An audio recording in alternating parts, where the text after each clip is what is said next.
Que habíamos planteado en el arranque del programa de hoy, aquí en Ahora Vengo, tiene que ver con una de las noticias deportivas de la semana también, Juli, ¿no? Que es el caso de Bernardi. Tal cual, Cristian Bernardi, que dejó Colón para hacer refuerzo del Fortaleza de Brasil, pero lamentablemente los estudios médicos no le salieron bien, le dieron una afección cardíaca post-COVID y por este motivo tuvo que regresar a la Argentina y van a continuar con los estudios médicos para ver si puede seguir jugando al fútbol. Claro, llamó la atención, ¿no?, que un deportista tenga este tipo de, por lo menos, diagnóstico del cual todavía no se sabe mucho, justamente cuando estaba a punto de empezar un nuevo ciclo en un equipo brasileño.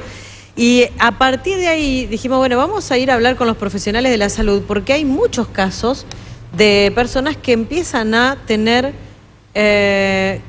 creemos que empiezan a tener problemas por ahí, algún tipo de patología más cardíaca, producto de haber surfeado la enfermedad en su momento. Y está en línea el doctor Adrián Carlesi, que es médico cardiólogo, especialista en imágenes cardíacas y que debe haber visto muchas imágenes durante estos tiempos, desde el 2020 cuando empezó el COVID. Doctor, ¿cómo le va? Buen día. Alejandra es mi nombre, estamos con Beba, Julián, aquí en la mesa de Ahora Vengo. Hola, ¿qué tal? Buen día, ¿cómo le va? ¿Qué tal, Alejandra? Y saludos a todos ahí. Bueno, la pregunta del millón es, ¿empieza a haber patologías post-COVID, como por ejemplo patologías cardíacas producto de eso? Desde que empezó la pandemia siempre estuvo el tema de lo cardíaco, incluso en los comienzos de la pandemia, cuando salieron estudios que mostraban de que el COVID podía afectar al corazón. Los primeros estudios fueron estudios que fueron muy alarmantes en cuanto a la afectación del corazón, y después se vio que esta afectación en realidad no es tan grave como se venía diciendo al comienzo.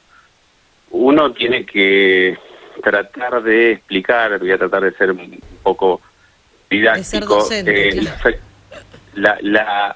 La afectación que produce la infección por el SARS-CoV puede afectar el corazón, resumiéndolo de dos formas. Una forma es por el proceso que produce de inflamación en todo el organismo, por supuesto dependiendo de la gravedad del COVID, y eso en forma indirecta afecta al corazón, y eso uno lo puede también sufrir con algún tipo de otras infecciones, ya sea virales o bacterianas.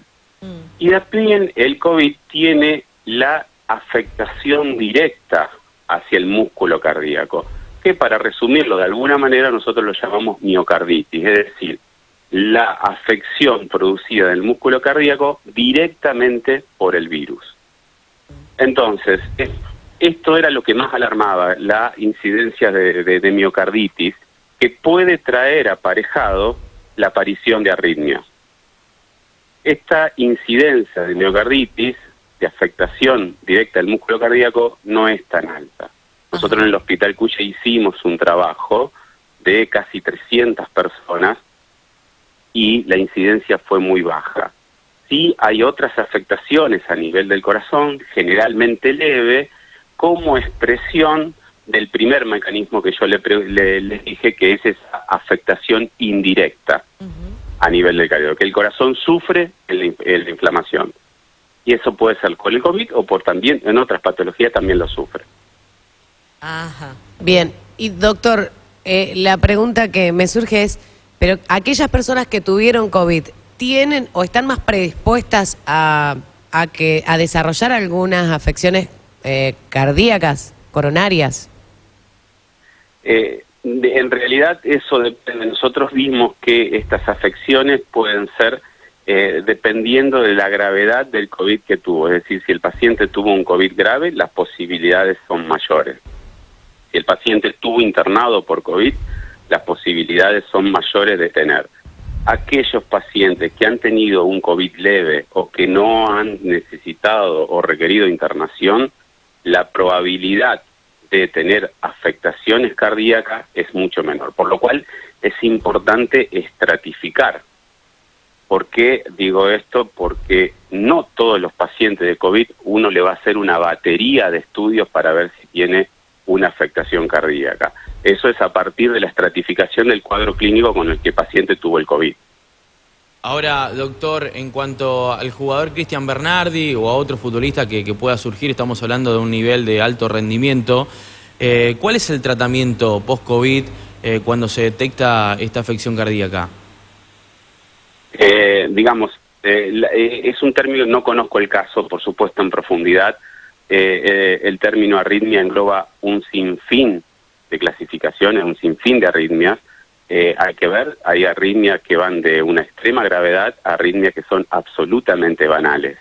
No lo conozco. En cuanto a tu respuesta, a darte una respuesta a los pacientes que hacen deporte y que han tenido COVID, creo que también se aplica lo que yo digo, la estratificación. Aquel paciente que cursó un COVID sin síntomas, absolutamente leve, una consulta clínica y un electrocardiograma, y si eso está todo en orden, es suficiente. Ahora, si el paciente cursó con un COVID que ya es grave, o que posterior al COVID, lo que nosotros llamamos long COVID, presenta síntomas, ahí uno tiene que indagar mayormente con otros tipos de estudios, en los estudios simples como puede ser un electrocardiograma.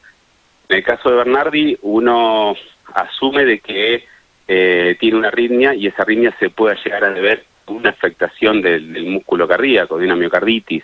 No lo sé, si el paciente sí tuvo una inflamación del músculo cardíaco, lo que tiene que hacer es un reposo, durante un determinado tiempo no puede hacer actividad física, y posterior a eso se reevalúa el paciente. Claro. Pero hay una serie de datos que yo desconozco, cómo está su función cardíaca, una serie de cosas que herramientas que uno le puede permitir darte una respuesta con mayor precisión. Convengamos que es muy escueto todavía, digamos, el informe que él mismo dio. Él habló de que va a requerir un tratamiento que requerirá varias semanas, dice, ¿no? Es lo poco que se supo de esto.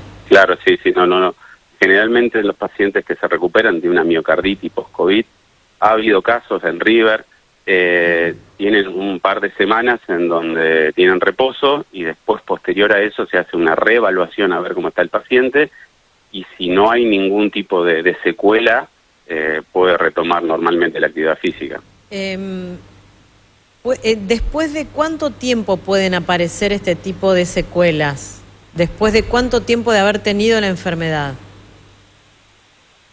No, digamos, en la parte aguda, en la parte de inflamación, pueden aparecer este tipo de complicaciones, y también en el periodo agudo, estamos hablando de los primeros 10, 15 días de lo que es la infección, pueden aparecer estas expresiones de la afectación cardíaca.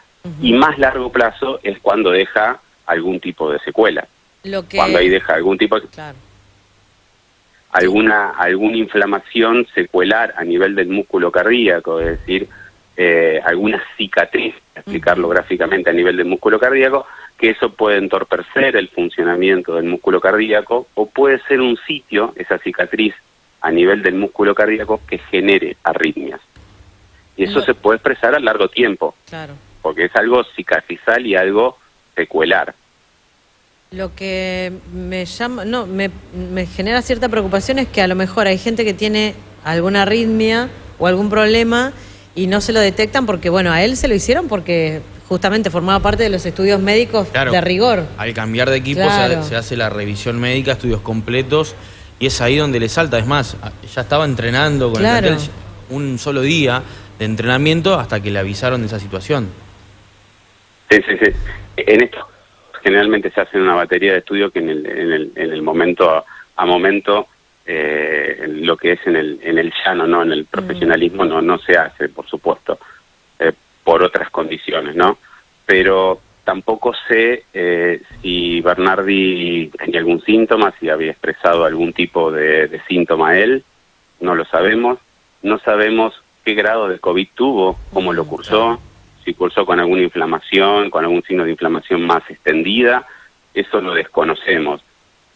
Para traer tranquilidad a la gente, un paciente que cursa con COVID absolutamente asintomático, con síntomas muy leves, la probabilidad de tener este tipo de eventos graves son muy bajas.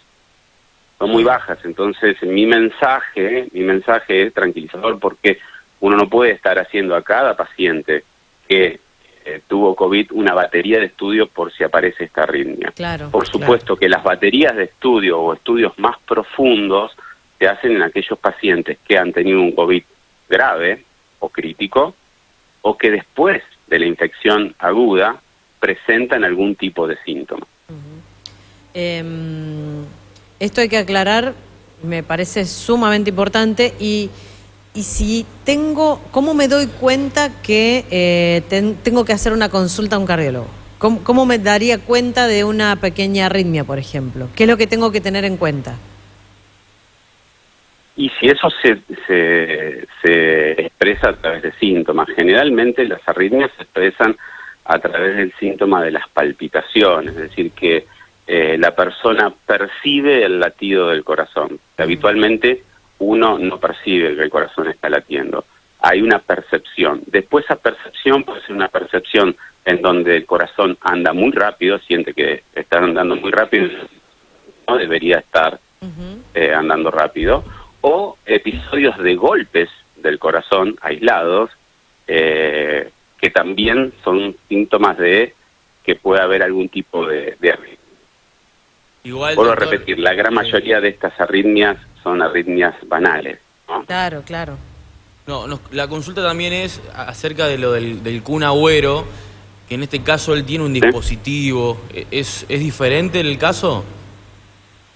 Sí, absolutamente diferente. Lo del Kun Agüero, primero, no parte de lo que es el COVID. Claro. Es una enfermedad específica lo que tiene él.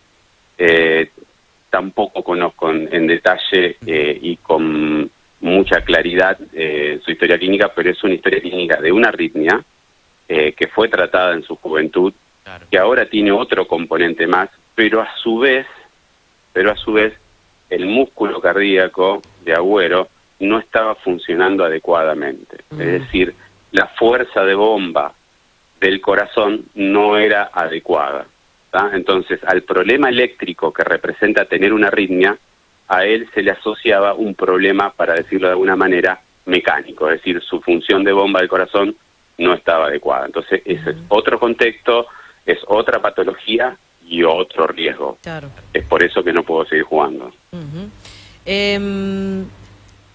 ¿Hubo muchas consultas en este tiempo, digamos, de post-pandemia con relación a esto? ¿Han visto qué es lo que más vio en cuanto a patologías coronarias relacionadas con la enfermedad, con el COVID? Mira, particularmente yo, en mi consultorio particular, lo que es esta etapa que yo la llamaría post-vacunación, en esta pequeña ola que ha aparecido hace un mes atrás, no he vuelto a tener grandes consultas de post-COVID. Creo que la enfermedad está un poco como involucrada ya, es como tipo una gripe, entonces todos esos temores que ha tenido la gente en su momento es como que se han tranquilizado, y no he tenido tantas consultas de controles post-COVID, como sí pasó en la etapa pre-vacuna o inicios de la vacunación. Ahí sí la gente, pero generalmente no es el cuadro cardíaco el dominante, generalmente tiene otro componente, el COVID prolongado, que se llama. Sí. Bueno, pero digamos, muchas veces cuando un paciente tiene síntomas de cansancio, síntomas de falta de aire, síntomas de palpitaciones, después de haber tenido el episodio de infección aguda, sí es recomendable descartar todo. ¿Por qué? Porque ahí hay síntomas. Claro. Entonces ahí sí, un paciente que cursó asintomático o que cursó con un COVID absolutamente leve y que no tiene ningún tipo de síntoma en el seguimiento, no hay que hacer más que una consulta médica clínica con examen físico y el electrocardiograma es suficiente. Está bueno este mensaje porque mucha gente estaba consultando, preguntaba, y si yo al final fui asintomático y no me enteré, así que está bueno llevar tranquilidad. Y por otra parte, llevar tranquilidad también con el tema de la vacuna. ¿Hay alguna complicación luego de colocarse la vacuna? Porque mucha gente está preguntando eso y dicen, no, es post vacuna, no es post COVID. ¿Podríamos explicar un poco este tema con respecto a las enfermedades coronarias? La vacuna tiene sus efectos adversos, por supuesto, de diferentes índoles. Generalmente los mayoritarios son efectos adversos leves y también puede tener efecto a nivel del corazón. Para explicarlo de alguna manera, uno utiliza virus o ADN de virus para la conformación de la vacuna. Entonces, ese mecanismo de agresión directa del virus que yo le expliqué que se produce en la infección, en algunos casos también se puede producir postvacuna a nivel del músculo cardíaco, es decir, generar miocarditis. Pero si yo el mensaje que le dije que esa miocarditis, que en un principio se temía que era muy alta la incidencia, en realidad no es tan alta esa incidencia de miocarditis de infección por el COVID, por la vacuna es absolutamente aún menos incidente. Es mucho más baja esa incidencia de la afectación de la vacuna en el corazón. Doctor, clarísimo, nos ayudó un montonazo para poder entender esto a partir de un caso muy puntual de una persona muy conocida, pero que... Sí, por supuesto. A partir generalmente de los casos populares es como podemos llegar a desentrañar y sacarnos dudas, ¿no? Que todavía decíamos... Sí, digamos, medicina... es una cuestión que sucede también en otros ámbitos, sí. Porque da la sensación de que al aparecer un jugador conocido, claro, y conocido acá en la ciudad, con esto parecería ser que es algo muy frecuente, cuando en realidad no es frecuente. Esto pasa lo mismo cuando acá en la ciudad aparece un caso de una muerte súbita de un deportista. Claro, sí. Entonces a partir de ahí se empieza una serie de controles excesivos y por ahí no es la cuestión, sino que por ahí es por otras vías. Lo último, y no genera en pánico. Sí, más que una consulta es... saber si hubo consultas post-mundial, porque la verdad es que hubo partidos muy complicados, muy tensos. Doctor. No aptos para cardíacos. No aptos para cardíacos, claro. Claro, sí. Dentro de los cuales estamos los cardiólogos también que sufrimos. Por eso, el cardiólogo también, ¿no? Pero no he estado en la guardia, yo ya no trabajo más en la parte de agudo, de emergencia. Pero sería muy interesante poder hacer algún tipo de trabajo. Esto surge de un trabajo que se publicó en una revista muy prestigiosa de cardiología en el año 98, cuando Argentina definió por penales con Inglaterra. Los ingleses hicieron un estudio, compararon la tasa de infarto que se produjo un mes después a la tasa de infarto que se produjo un tiempo después de esa definición por penales, y ellos vieron que la tasa aumentó. Es genial ese trabajo. Qué bien. Doctor, muchísimas gracias, que tenga un excelente año, que arranque bien este 2023 y muchas gracias por acompañarnos. Muchas gracias, un saludo. Hasta luego. El doctor Adrián Carlesi, médico cardiólogo, especialista en imágenes cardíacas, que nos ayudó con este tema muy interesante, muy interesante, y que seguramente vamos a repasar esta nota dentro de unos meses, porque todavía hay muchas cosas que se van conociendo, ¿no? A medida que va avanzando la enfermedad y que va pasando todo esto, que ojalá lo podamos dejar en el olvido.